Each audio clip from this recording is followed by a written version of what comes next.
I am a 17 years old female, and I still live with my mom, my stepdad, and my two half-siblings, 5 and 7 year. My dad died when I was 5, driving me to the hospital. Mom didn't want to pay for an ambulance.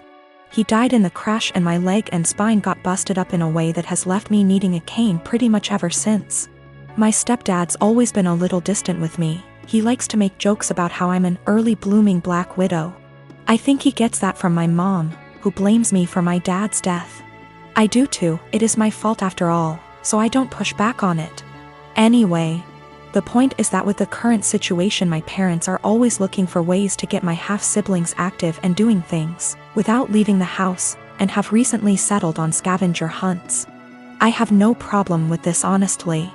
I wish they'd stop hiding stuff in my underwear drawer, but it's a 5-year-old and a 7-year-old, so that's not the worst. My problem though is that they keep taking my cane when I'm not looking. I tend to get lost in my homework and my writing hobby and zone out. And having it be one of the items that my half-siblings have to find. When I complain to my stepdad, he's a SAHD, so is usually the one running these things. He scolds me for being selfish and points out that my swivel chair has wheels if I need the bathroom and that they always get it to me before I have to go downstairs for dinner. I tried my mom yesterday, and she said that I was being a brat and that if I wanted a father who cared about me, I shouldn't have killed my dad. I got really upset at that point and called my grandparents, my mom's parents. Dads are dead too.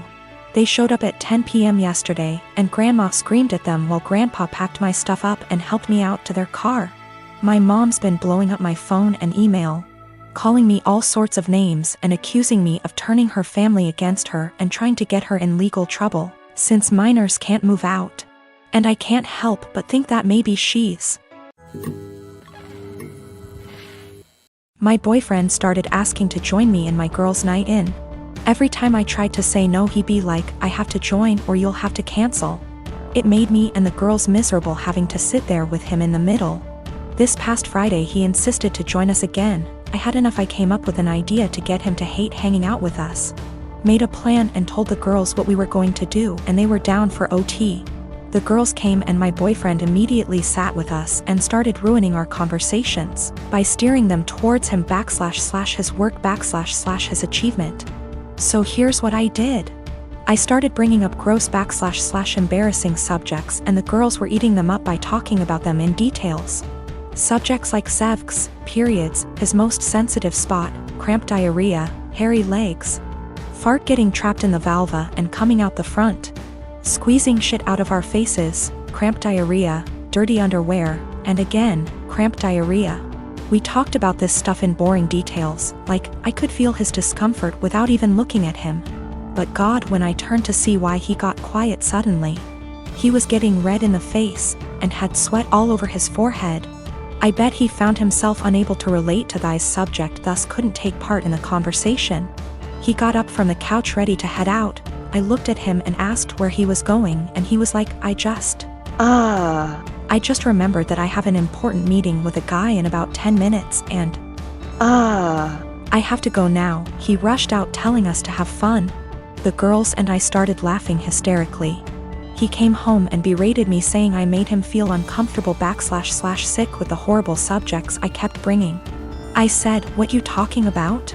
This is the typical stuff girls talk about all the time, but he insisted I made him upset and caused him to leave. He declined to speak to me and been quiet since then. This is his apartment. He tells me who is and isn't allowed to come, and I thought this was fine since it's his place. Though I help with the bills, but he makes so much more as the head of security in his company, so that's that. I just can't believe how dense and blind I've been to his negative ways. He's still giving me the silent treatment, and I've decided it's just a lot to take. And so I'm temporarily moving in with one of the girls and will now be definitely reconsidering few things. Background about my sister. 2 years ago, my sister was killed in a car accident.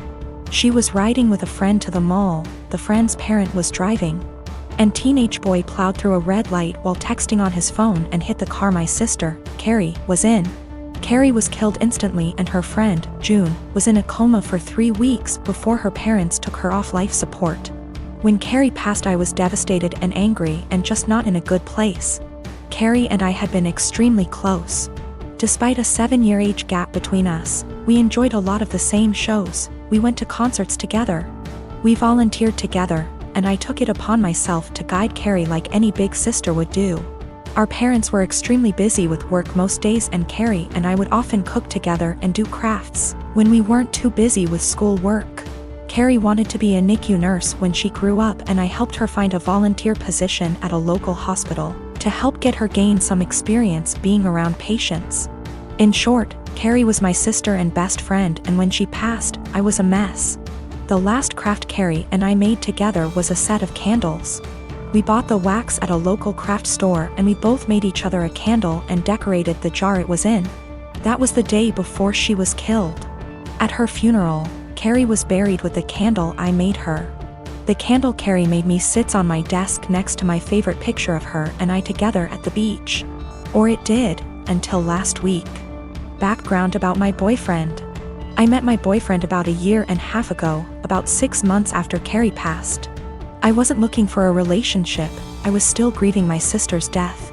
But Eugene came along, and it was love at first sight. He was extremely supportive, let me cry on him when I needed to, didn't push me into getting over grieving or anything. He was extremely gentleman about everything and very, very patient. After 6 months of seeing each other pretty regularly, we made it official.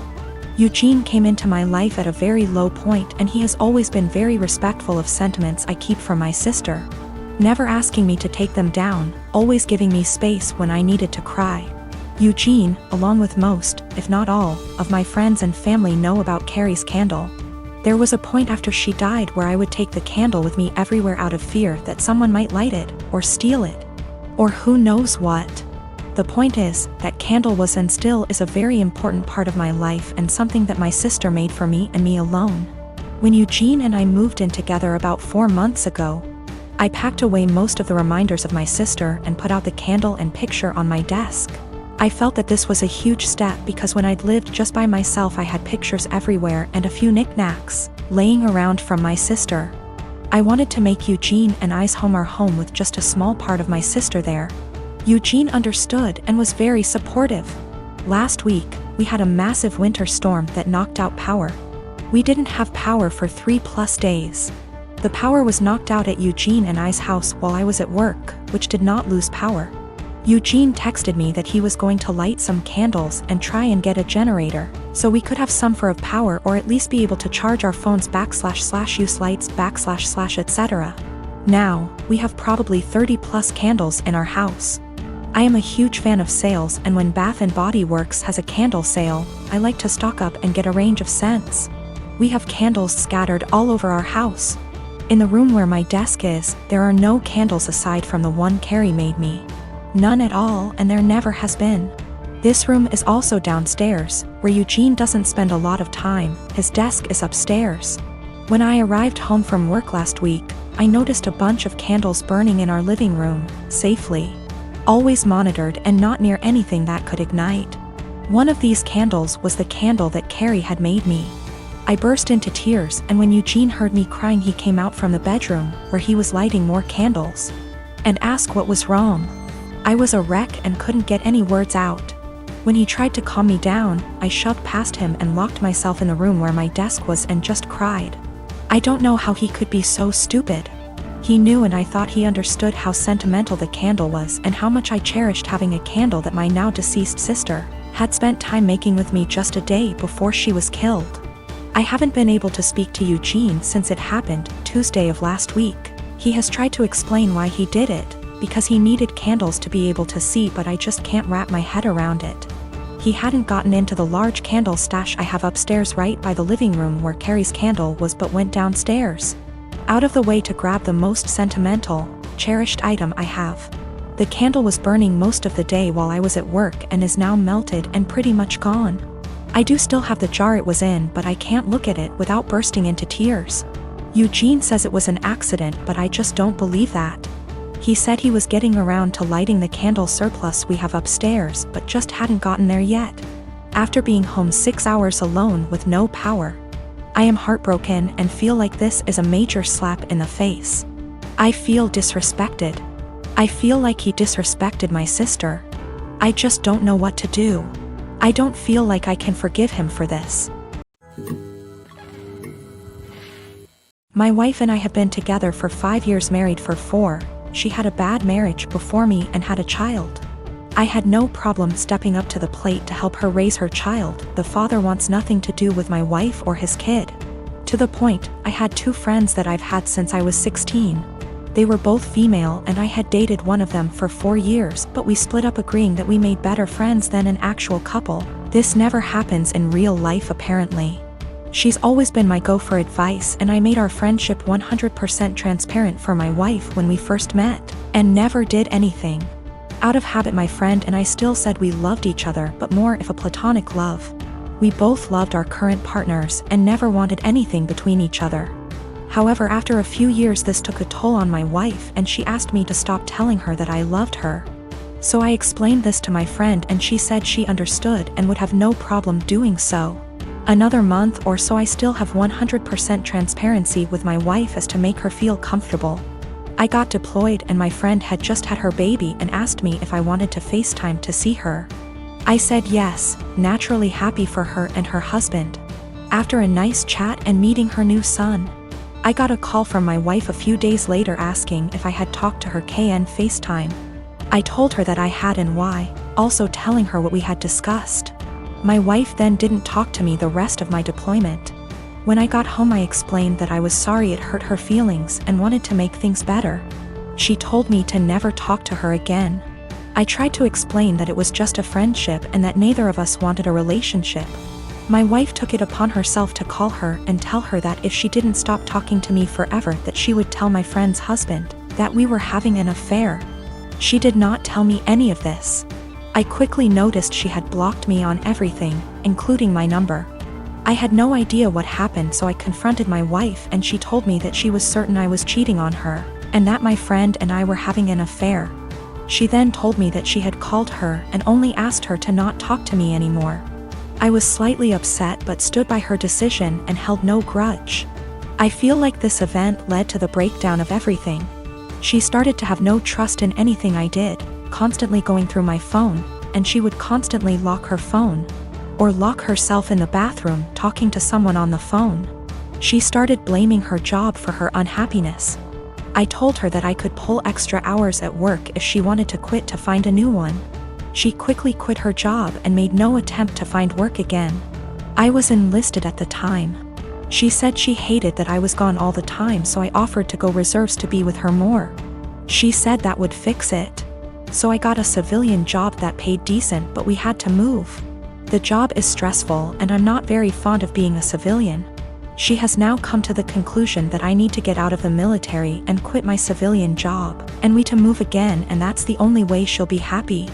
I feel like I've given up everything for her to be happy. I'm trying to show her the logic that there is no way for us to survive if neither of us works. I love my wife and don't want a divorce, but I feel like she will never be happy and I'm not sure how to fix it. She blames everything on me and says that I'd be happier with someone else, or says she's leaving again. I'm currently deployed again, and the last week I was home she wouldn't talk to me or spend time with me and our daughter. She would lock herself in the bedroom all day. Then at night she would call me names and say I don't care about her and I never spend time with her.